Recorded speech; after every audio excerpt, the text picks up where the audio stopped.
បាទសួស្តីបងប្អូនដែលកំពុងតែសិក្សានៅថ្នាក់ទី12ទាំងអស់គ្នាអញ្ចឹងថ្ងៃនេះលោកគ្រូនឹងបន្តលំហាត់ទី5របស់យើងបន្តទៀតទាក់ទងជាមួយលំហាត់បញ្ចប់ជំពូកទី3អាស៊ីតនិងបាសបាទតោះឥឡូវលំហាត់ទី5នេះលើកចំពោះសំណួរ A លោកគ្រូដាក់រៀងជ្រុលបន្តិចអាហ្នឹងគឺចូលទៅដល់ជំពូកក្រោយតែអីទៅលោកគ្រូបញ្យល់បន្តិចគឺយើងអាចធ្វើបានហើយបាទតោះអញ្ចឹងចំពោះសំណួរ A នេះគឺគេរៀបចំ solution 500 ml ដែលមានឧស្ម័នអាម៉ូញ៉េNH3 បាទ 0.25 ម៉ូលអានឹងមានន័យថាគឺជាចំនួនម៉ូលរបស់អាម៉ូញ៉េគឺ N តូចរបស់អាម៉ូញ៉េ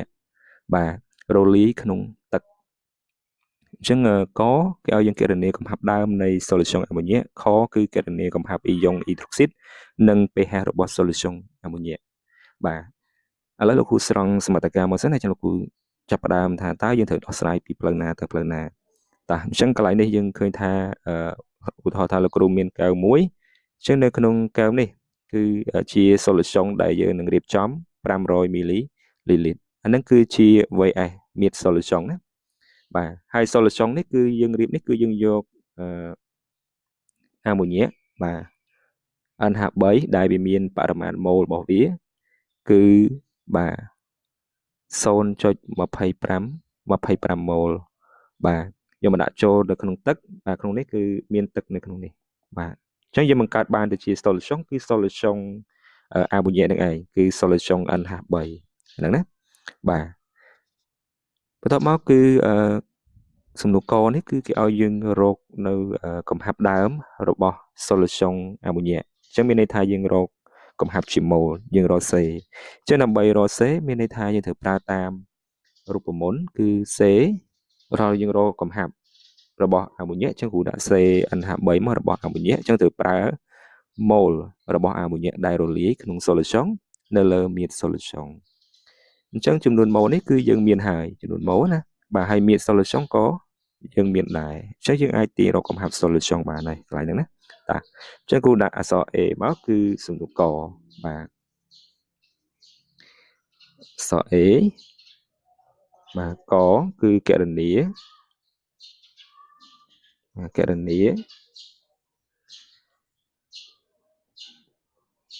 កំហាប់បាទដើមនៃ solution អាម៉ូញ៉េបាទអញ្ចឹងយើងអត់មានត្រូវសេសមីកាយទេចំពោះសំណួរកអញ្ចឹងបងប្អូនដាក់រូបមន្តតែម្ដងបាទអញ្ចឹងតាមរូបមន្តគឺកំហាប់អាម៉ូញ៉េគឺស្មើជាមួយនឹងបាទចំនួនម៉ូលរបស់អាម៉ូញ៉េនៅលើមាត្រ solution បាទអញ្ចឹងសមត្ថកម្មរបស់យើងគឺមានទាំងអស់យើងប្រាប់គេមកដោយម៉ូលរបស់អាម៉ូញ៉េគឺស្មើជាមួយនឹង 0.25 ម៉ូលហើយនឹងមាត្រ solution VS គឺ500 មីលីលីត្រ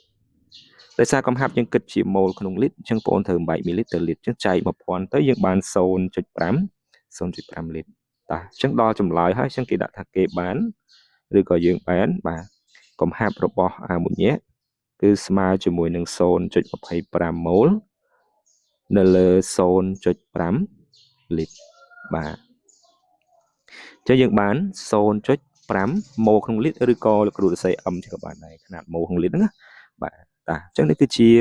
ចម្លើយរបស់សំណួរកការគណនារកកំហាប់ដើមនៃ solution អាម៉ូញ៉េបាទអញ្ចឹងដូចនេះកំហាប់របស់ solution អាម៉ូញ៉េគឺស្មើជាមួយនឹង 0.5m តាអញ្ចឹងចប់សំណួរកហើយយើងបន្តទៅសំណួរខមួយទៀតគឺគណនាកំហាប់អ៊ីយ៉ុងអ៊ីដ្រូស៊ីតបាទដែលមាននៅក្នុង solution អាម៉ូញ៉េនិង pH នៃ solution អាម៉ូញ៉េហ្នឹងបាទអញ្ចឹងយើងដឹងហើយថាអាម៉ូញ៉េគឺជាប្រភេទបាសខ្សោយអញ្ចឹងកាលណាបាសខ្សោយកាលណាយើងចង់គណនាកំហាប់អ៊ីយ៉ុងអ៊ីដ្រូស៊ីតគឺខុសពីការគណនាកំហាប់អ៊ីយ៉ុងអ៊ីដ្រូស៊ីតនៅក្នុងបាសខ្លាំងព្រោះយើងដឹងហើយថាបាសខ្លាំងគឺជាអេឡិចត្រូលីតខ្លាំងវាបំបែកជាអ៊ីយ៉ុងទាំងស្រុងអញ្ចឹងកំហាប់របស់បាសដើមស្មើជាមួយនឹងកំហាប់របស់អ៊ីយ៉ុងដែលវាបំបែកទៅហ្នឹងណាបាទប៉ុន្តែចំពោះអាម៉ូញ៉េវិញវាគឺជាបាសខ្សោយអញ្ចឹងមានន័យថាយើងអាចយកកំហាប់អ៊ីយ៉ុងអ៊ីដ្រូស៊ីតនេះស្មើជាមួយនឹងកំហាប់របស់អាម៉ូញ៉េដែលយើងរកឃើញនោះទេដោយសារវាជាបាសខ្សោយអញ្ចឹងវាបំបែកជាអ៊ីយ៉ុងដោយភាគអញ្ចឹងមានន័យថាវាបំបែកទៅជាអ៊ីយ៉ុងអ៊ីដ្រូស៊ីតបានតិចជាងកំហាប់ដើមមកវា ណាចឹងអាចទាញឲ្យកំហាប់វាស្មើគ្នាបានទេចឹងមានន័យថាដើម្បីរកកំហាប់របស់អូហាត់ដកនៅក្នុង solution បាក់ខ្សោយបែបនេះគឺបងអូនត្រូវប្រើតាមច្បាប់រក្សាកំហាប់វិធានច្បាប់រក្សាកំហាប់គឺកំហាប់ដើមកំហាប់ប្រែប្រួសកំហាប់លំនឹងដែលយើងធ្លាប់លើគេនិយាយថា ICE ហ្នឹងណាបាទតាចឹងដោះស្រាយតាមវិធីនេះណាបាទជាដើម្បីដោះស្រាយតាម ICE នេះបានបងអូនត្រូវសេសមីកាយយងកម្មឲ្យឃើញអ៊ីយ៉ុងអ៊ីដ្រុកស៊ីតសិនតាចឹងកន្លែងនេះគឺខបាទដាក់សំណួរសិនមកគឺកណនីកំហាប់របស់អ៊ីយ៉ុងអ៊ីដ្រុកស៊ីតគឺដាក់គ្នាបានដែរនឹងបាទ pH នៃ solution អាម៉ូញ៉ាបាទចឹងដោយសារលោកគ្រូមានកំហាប់ដើមរបស់អាម៉ូញ៉ាដែលយើងរកឃើញនេះហើយចឹងយើងឲ្យប្រើសមីការលំនឹងតែម្ដងបាទមានសមីការលំនឹងអ៊ីយ៉ុងកម្មរបស់អាម៉ូញ៉ាណាបាទតាចឹងសមីការលំនឹងតាចឹងលោកគ្រូយកអាម៉ូញ៉ានេះអ៊ីយ៉ុងកម្មជាមួយនឹងទឹកទៅអាម៉ូញ៉ាវាជា solution ក្នុងភាពរូប AQ ណាយើងមិនដាក់ក៏បានដែរទឹកគឺជាអង្គធាតុរាវហើយយើងប្រើសញ្ញាព្រួញទៅមកដោយសារវាជាបាសខ្សោយបាទអាម៉ូញ៉ាវាជាបាសចឹងអាម៉ូញ៉ាវាទទួលយកប្រូតុងពីទឹកមានថាយើងបូកប្រូតុងមួយទៅលើអាម៉ូញ៉ាហើយដកប្រូតុងចេញពីទឹកកន្លែងណាចឹងមានន័យថាកន្លែងនេះគឺយើងបាន NH3 នេះយើងបូកថែមប្រូតុងចឹងមានន័យថាអាតូមយើងបូកតូមមកយើងបាន NH4 ដល់ពេលបន្ទុករបស់វាកន្លែងនេះអត់មានសញ្ញាបូកដកទេចឹងមានន័យថា0អានេះគឺសញ្ញាបូកយើងបូក1អានេះបន្ទុក1មកគូដាក់បូក1ចឹងយើងបានបូក1ចឹងមានន័យថាយើងចេញមកគឺបាន NH4 4បូកចឹងគ្រូដាក់កន្លែងនេះគឺ NH4 4បូកមកដល់ពេលទឹកគឺយើងដកប្រូតុងចេញបាទទឹកណាគឺ H2O យើងដកប្រូតុងចេញដោយសារវាបោះបង់ប្រូតុងមកអាម៉ូញ៉ាដែលមានទីជាបាសតាមប្រងស្តេឡូរីចឹងកន្លែងនេះគឺយើងដកប្រូតុងចេញចឹងអាតូមយើងដកជាមួយអាតូមទៅចឹងHនៅសល់តែមួយទេចឹងយើងចេញមកបាន OH បន្ទុកកន្លែងនេះគឺអត់មានទេគឺមានន័យថា0អានេះគឺសញ្ញាដកចឹងដកអានេះគឺ1 0ដក1ចឹងនៅសល់ដក1ចឹងនេះ OH ដកចឹងកន្លែងនេះគឺលោកគ្រូបូក OH ដកមកតាបន្ទាប់មកយើងប្រើតាមច្បាប់រក្សាកំហាប់បាទគឺកំហាប់ដើមបាទកំហាប់ដើមកំហាប់ប្រែប្រួសបាទកំហាប់ប្រែប្រួស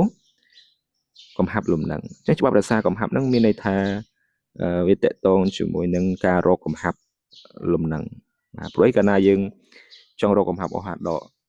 នៅក្នុង solution បាក់ខ្សោយគឺយើងរកកំហាប់ OH ដកនៅលំនឹងដែលយើងត្រូវប្រើថេយងកម្មនៃបាសដែលគេឲ្យយើងនៅក្នុងសំណួររបស់យើងនេះគឺការ B អាហ្នឹងគឺថេយងកម្មនៃបាសហើយបើសិនជាអាស៊ីតគឺការ A ថេយងកម្មនៃអាស៊ីតដែលជាផលធៀបរវាងផ្នែកខាងស្ដាំនៅលើផ្នែកខាងឆ្វេងមានមេគុណលើកជាស្វ័យគុណចំពោះកំហាប់នីមួយៗហ្នឹងណាបាទហើយចំពោះអង្គធាតុរាវហើយនឹងអង្គធាតុរឹងគឺយើងអត់ទៅសេចូលកន្សោមថេលំនឹងនឹងទេអាការគេកន្សោមថេលំនឹងហើយបើការ B គឺកន្សោមថេយងកម្មនៃបាសហ្នឹងណាបាទអញ្ចឹងកន្លែងនេះគឺកំហាប់ដើមរបស់អាម៉ូញ៉ាយើងមាននោះបាទយើងរកឃើញនោះគឺ 0.5 នៅពេលដើមដំបូងមានន័យថាអត់ទាន់អ៊ីយ៉ុងកម្មទេដើមដំបូងណាគឺនេះក៏អត់ទាន់មានទេគឺ00ដល់ពេលកំហាប់ប្រែប្រួសគឺយើងអត់ស្គាល់យើងអាចតាំងវាដោយ x ទៅតាមច្បាប់រក្សាកំហាប់ដោយសារតែ NH3 នេះជាប្រតិករហើយមេគុណ1អញ្ចឹងលោកគ្រូដាក់ x ទៅ 1x បើសិនជាមេគុណ2ដាក់ 2x ចឹងមកតែដោយសារវាជាប្រតិករតាមច្បាប់រក្សាកំហាប់យើងត្រូវដាក់សញ្ញាដកមកមានន័យថាខាងប្រតិករយើងដកតែដល់ពេលខាងកកើតនេះគឺយើងបូកហើយហេតុអីមិនគួរដាក់កន្លែងទឹកដោយសារទឹកនេះជាអង្គធាតុរាវចឹងអត់ទៅសេចូលសោមការ B ទេអញ្ចឹងយើងមិនដាក់គិតកំហាប់ទេវាអត់មានកំហាប់មិនគិតពីកំហាប់របស់ H2O នោះទេជា OH ដកគឺដូចគ្នាមេគុណ1ជាងគូដាក់បូក x ដែរដោយសារវាកកើតណាមកអញ្ចឹងនៅពេលលំនឹងគឺយើងបានកន្លែងនេះគឺ 0.5 ដកជាមួយនឹង x បាទក៏ប៉ុន្តែនេះយើងមិនដាច់ដាក់សញ្ញាដកបានដែរបូកក៏បានដែរមានន័យថាយើងត្រូវដឹងថាប្រតិករយើងពេលប្រតិកម្មគឺយើងបាត់បង់អញ្ចឹងយើងដកចេញមកនេះយកដើមដកប្រែប្រួសបានលំនឹងអានេះដូចកំហាប់នៅសល់អញ្ចឹងកំហាប់ប្រែប្រួសដូចជាកំហាប់ប្រតិកម្មអញ្ចឹងកន្លែងនេះគឺដូចយើងរកកំហាប់នៅសល់ពេលលំនឹងអញ្ចឹងហ្នឹងបាទដល់ពេលកកើតនេះមានន័យថាយើងបូកមកអញ្ចឹងកន្លែងនេះយើងបាន0បូក x យើងបាន x នេះ x យើងមកបាទបន្ទាប់មកលោកគ្រូបានកំហាប់លំនឹងមួយអស់ហើយរវាងអ៊ីយ៉ុងទឹក3ហ្នឹងអញ្ចឹងយើងអាចប្រើការ B ដើម្បីទាញរក x នេះ ដែល x នេះគឺជាកំហាប់របស់អូហាត់ដកដែលយើងត្រូវការហ្នឹងបាទបាទចឹងកន្លែងនេះគឺលោកគ្រូប្រើតាមរូបមន្តមកបាទតាមរូបមន្តគឺការ B បាទផលធៀបរវាងកំហាប់ផ្នែកខាងស្ដាំគឺមានe យ៉ងនឹងទៅភាពរួច aq ឲ្យវាជា solution ណា aq ដែរអញ្ចឹង aq យើងទៅសេចូលអាហ្នឹងភាពរួចយើងមិនដាក់ក៏បានដែរមិនអីទេបាទសាមេគុណ1អញ្ចឹងលោកគ្រូមានលើកស្វ័យគុណទេបើមេគុណខុសពី1លើកស្វ័យគុណមកអូហាដកដល់ពេលខាងឆ្វេងគឺមានតែអបញ្ញទេទឹកអង់គ្លេសយើងអត់ទៅសេចូលទេបាទនេះអញ្ចឹងយើងប្រើកំហាប់លំនឹងវាមកតែឥឡូវយើងប្រាប់ការ B សិនទៅដោយការ B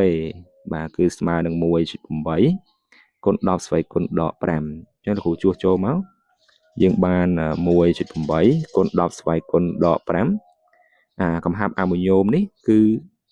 x អូហាត់ដក x ដែរ x គុណ x យើងបាន x ការ៉េដល់ពេល n 53នៅលំនឹងគឺ 0.5 ដកជាមួយនឹង x បាទចឹងនៅក្នុងការគណនារក x នេះយើងអាចធ្វើការសន្មតចោល x សិនកន្លែងហ្នឹងបាទយើងអាចធ្វើការសន្មតចោល x បាទសន្មតចោល x ព្រោះវាមានតម្លៃតូចពេកអញ្ចឹងមានន័យថានោះ 0.5 ដកជាមួយ x គឺប្រហែលនឹង 0.5 យើងចោលបានតែសញ្ញាបូកឯដកទេតែបើសិនជាគុណយើងអាចចោលវាបានទេកន្លែងហ្នឹងបាទអញ្ចឹងធ្វើឲ្យកន្លែងនេះគ្រូបានអីគេបាទគឺយើងបាន 1.8 គុណ10សេគុណដក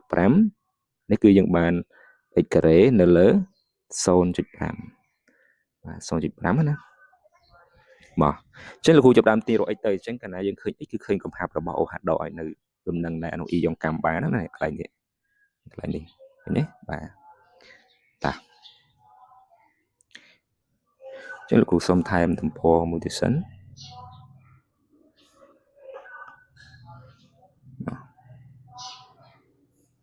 តាអញ្ចឹងកន្លែងនេះគឺយើង 0.5 នេះចែកយើងបោះមកនេះបានគុណអញ្ចឹងមានន័យថា x ការ៉េរបស់យើងគឺស្មើជាមួយនឹង 0.5 គុណនឹង 1.8 អញ្ចឹងយើងបាន 0.9 គុណ10ស្វ័យគុណដក5តោះអញ្ចឹងលោកគ្រូចង់បាន x យើងបំពាក់រឹសមកបាទពាក់រឹសមកណានេះរឹសមកអញ្ចឹងរឹសរបស់យើងគឺ9 0.9គាត់សេ9គុណ10ស្វ័យគុណដក6តាអញ្ចឹងរឹសការ៉េនៃ9មានន័យថារឹសនៃ3ការ៉េអញ្ចឹងរឹសការ៉េសម្រួលចេញមកបាន3ដល់ពេលនេះគឺ10ស្វ័យគុណដក6រឹសការ៉េយើងអាចទៅសេ10ស្វ័យគុណដក6ស្វ័យគុណ1លើ2ស្វ័យគុណគុណស្វ័យគុណមកជាងនៅសល់ដក3យើងចេញមកបាន3គុណ10ស្វ័យគុណដក3 x នេះគឺជាកំហាប់អញ្ចឹងបាទតែអញ្ចឹងមុននឹងយក x មកប្រើថាជាកំហាប់របស់អូហាដកនេះកន្លែងនេះណាអញ្ចឹងបងអូនត្រូវផ្ទៀងផ្ទាត់សិនបើសិនជាវាតូចជាង 5% មានន័យថាហ្នឹងគឺតម្លៃដែលយើងរកឃើញគឺមានការលៀងតិចតួចយើងអាចយកមកប្រើបានធំជាងគឺដោះស្រាយសមីការនៅក្រេតទី2បកមកដោះស្រាយកន្លែងនេះវិញមានថាយើងគុណចម្រាស់ទៅបានសមីការនៅក្រេតទី2ហើយអាហ្នឹងណាពេលយើងបកមកក្រោយនេះវិញបាទបើសិនជាx របស់យើងធំជាង 5% ណាបាទគឺយើងគុណបង្កើតជាសមីការនៅក្រេតទី2មកកន្លែងហ្នឹងមានន័យថាពេលលោកគ្រូគុណមកកន្លែងនេះគឺយើងបាន x ការ៉េបាទបូកជាមួយនឹង 1.8 គុណ10ស្វ័យគុណដក 5x ហើយដកនឹង9គុណ10ស្វ័យគុណដក6ស្មើ0នេះសមីការនៅក្រេតទី2បើសិនជាយើងផ្ទៀងផ្ទាត់ x ដែលយើងរកឃើញពេលយើងសន្មតចោល x ទៅវាធំជាង 5% បាទអញ្ចឹងដោះស្រាយរក data រករឹស data ទៅរឹស data ហើយយើងទាញរក x មក x របស់យើងគឺដក b បូកដករឹស data លើ 2a ហ្នឹងករណីដែលយើងផ្ទៀងផ្ទាត់ x កន្លែងនេះគឺធំជាង 5% បកទៅរកកន្លែងហ្នឹងវិញតែបើសិនជាវាតូចជាង 5% យើងយកតម្លៃនឹងប្រើតែម្ដងតែឥឡូវលោកគ្រូផ្ទៀងផ្ទ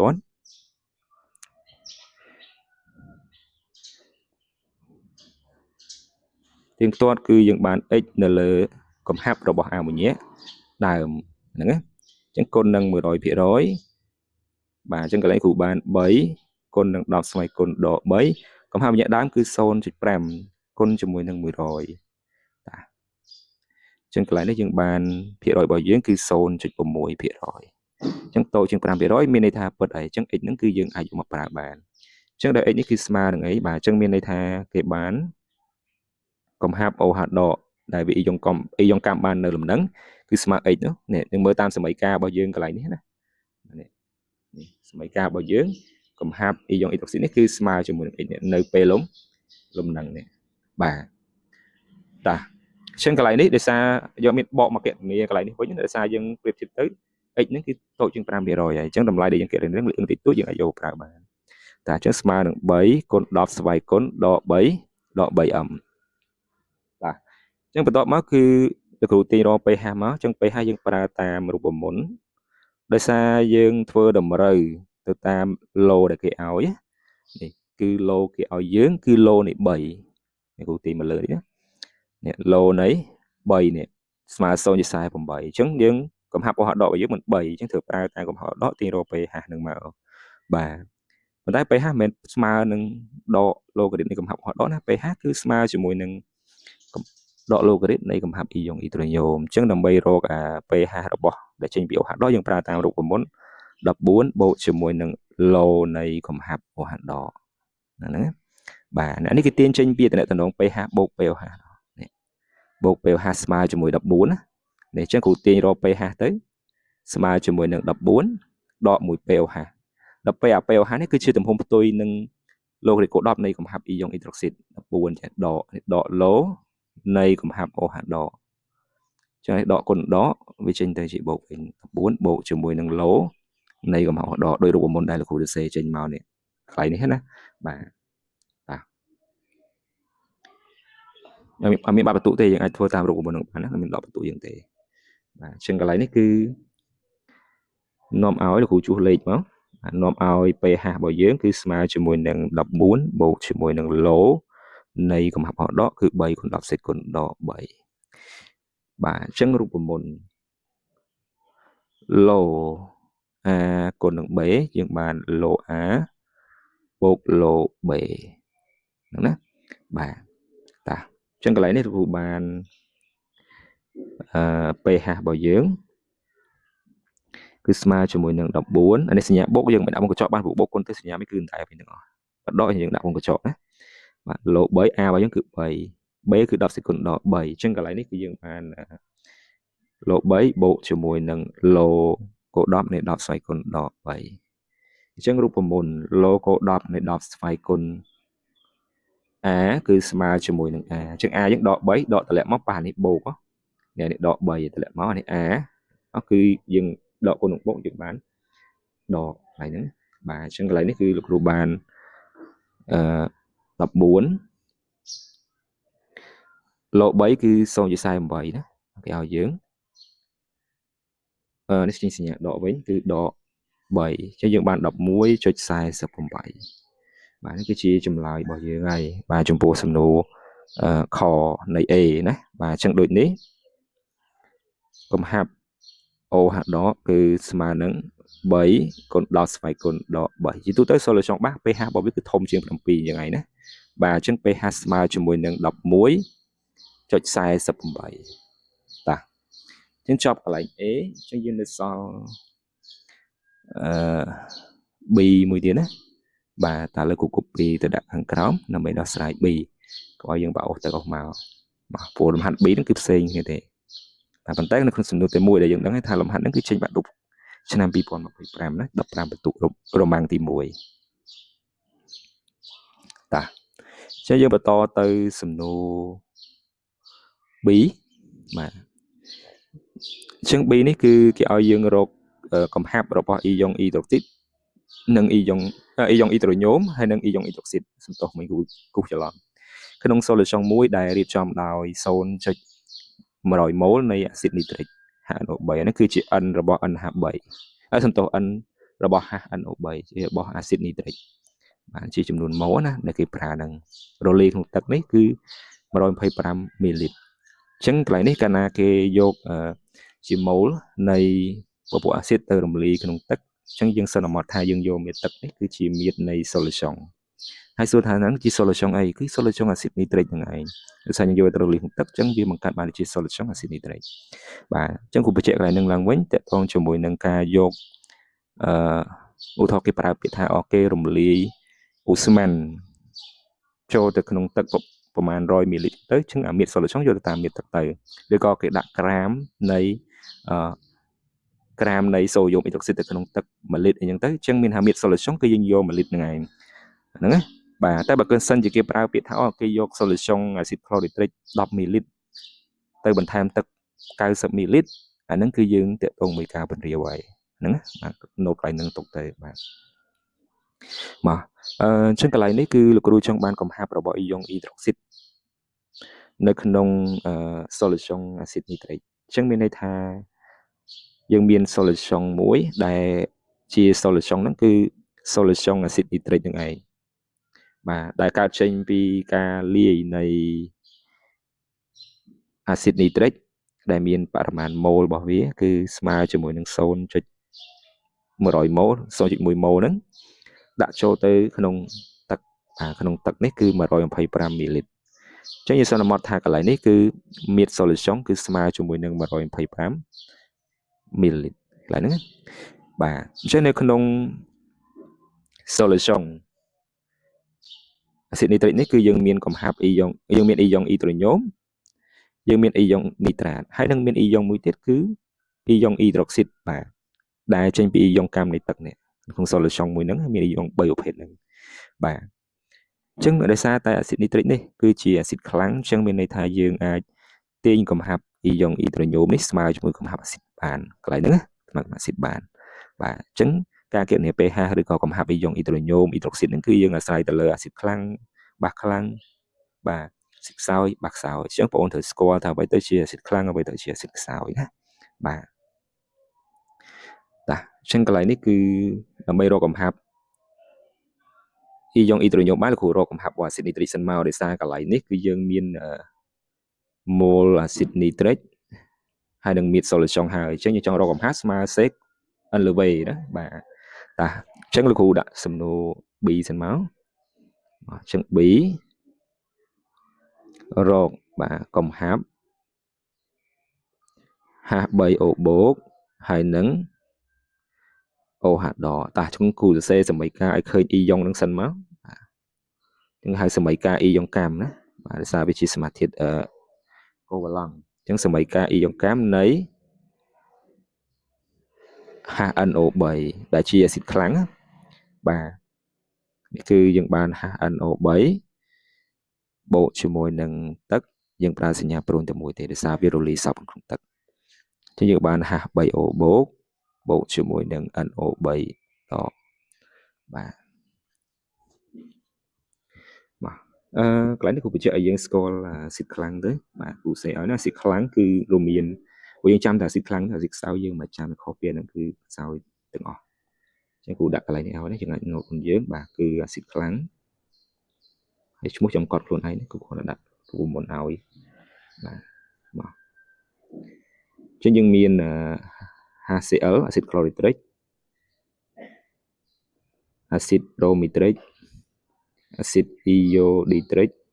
បាទហ្នឹងគឺសិតតែជាអាស៊ីតខ្លាំងហើយអញ្ចឹងមានអាស៊ីតនីត្រិកដែលយើងកំពុងធ្វើនេះមានអាស៊ីតសូលហ្វូរិកបាទហើយនៅពីរទៀតគឺអាស៊ីតក្លូរិកហើយនិងអាស៊ីតប៉េអាក្លូរិក HClO4 បាទកន្លែងនេះគ្រូដូរទៅជាអ៊ីយ៉ូតឬក៏ប្រូមក៏វាខ្លាំងដែរហ្នឹងគឺជាប្រភេទអាស៊ីតខ្លាំងហើយអញ្ចឹងខុសពីហ្នឹងគឺជាអាស៊ីតខ្សោយទាំងអស់បាទតែចុះដល់ពេលបាស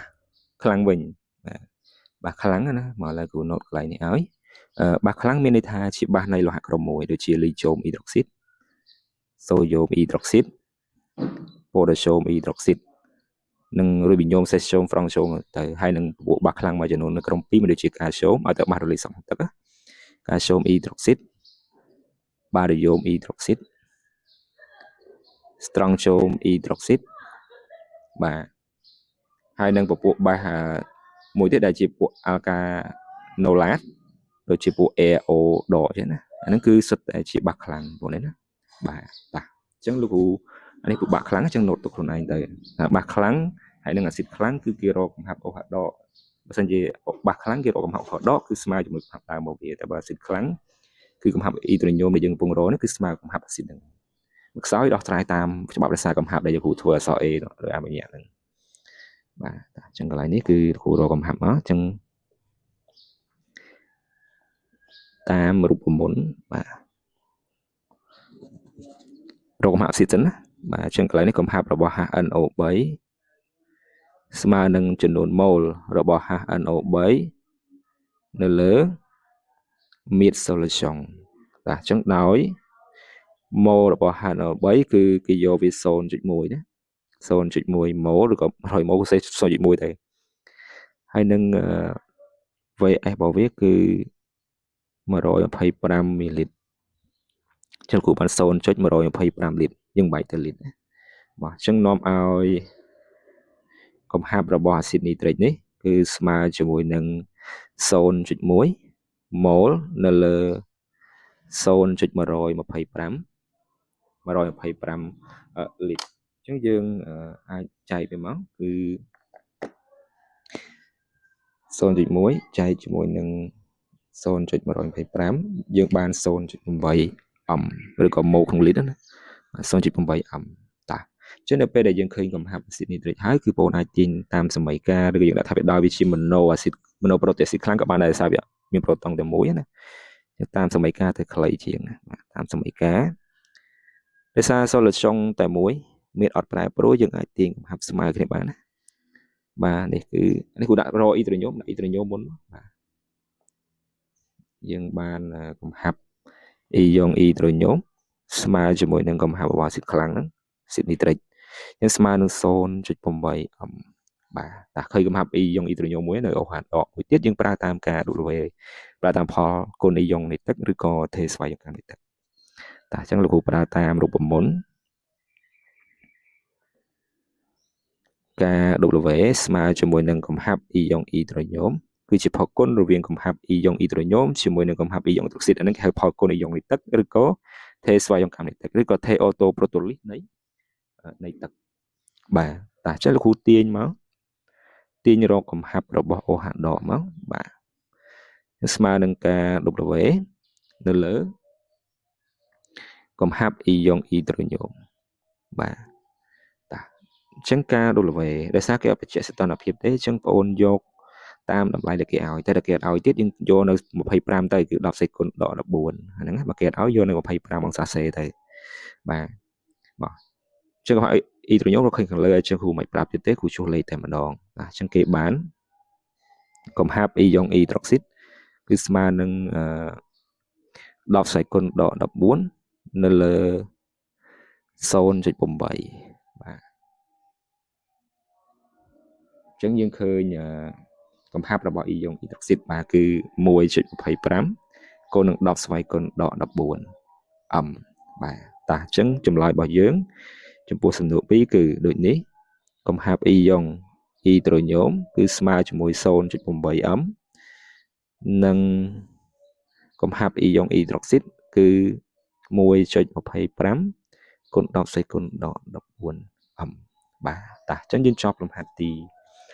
5ចាំយើងបន្តទៅលំហាត់ទី6បន្តទៀតអញ្ចឹងកុំភ្លេចជួយចុច like និង share វីដេអូនេះទៅកាន់មិត្តភក្តិបងប្អូនដែលកំពុងតែមកលុបទាំងអស់គ្នាហើយបងប្អូនចង់រៀនអនឡាញជាមួយលោកគ្រូអាចឆាតមក Telegram លោកគ្រូបានបាទអញ្ចឹងចាំជួបគ្នានៅវីដេអូក្រោយជាមួយនឹងលំហាត់ទី6បន្តទៀតបាទសូមអរគុណសូមជម្រាបលា